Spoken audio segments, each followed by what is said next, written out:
Hi, this is Bridget with Life on Spectrum, and today we're going to talk a little bit about writing skills and some assistive technology that can actually help your student on the autism spectrum with these things. And by the way, it's not just for students on the autism spectrum, it's anybody that has a writing disability or possibly a processing issue that sometimes it's difficult for them to get what's in their brain down on paper. So hopefully these are a few tools that could actually help you in the process.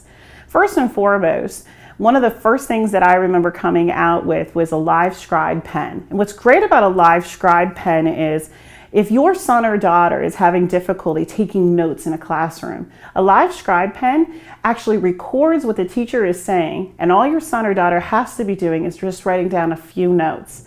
What happens is, as you write these items down, let's say the conversation was on biology and you're talking about cells and mitosis and meiosis.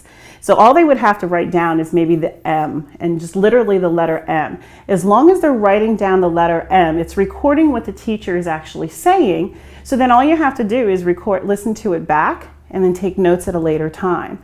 Also, some Livescribe pens now you can actually plug into a computer and it will actually process or write down what the teacher actually said for you. Now, the one nice thing about Livescribe Pen is that your student has to be writing something down, so they're actually being interactive within the classroom. So it doesn't just look like they're sitting there doing nothing. That's why I prefer the Livescribe Pen. However, they can get a little bit pricey, so you can also use the alternative of going to one of your public technology stores and getting a voice recorder system. A voice recorder is like those little things that journalists use a lot of times to record an interview with somebody.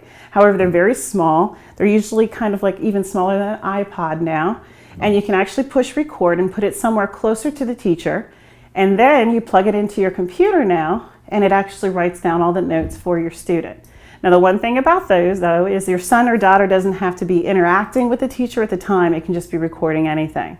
No matter which of those two that you want to use for note-taking, make sure the teacher is aware of it and that you should probably put it in the IEP if they're of age in the public school system. The other thing I wanted to talk to you about is a lot of students on the spectrum have a difficulty writing down what's in their head on paper, especially writing when they're doing research papers, term papers, essays, creative writing, whatever the case may be. There are a lot of programs out there, but what I would like you to start with is actually Google. Google has a voice recognition program that you could start with to see if it works for your son or daughter. All you have to do is download the little app, and then they speak into the computer, and it actually writes everything down that they're talking about for their paper. What's nice about that is it actually gets it out of their head, puts it on paper, and then they can go back, but you're going to have to teach them to go back and edit it, because a lot of times it doesn't have capitalizations and punctuations. If that program doesn't work for them, there are other also editing programs out there. But start with Google, try it, see if it actually works for them, and then you can go on from there. And remember, you can always ask your school district about assistive technology and see what else is available in their school district. Hopefully that helps, and this is Bridget with Life on Spectrum.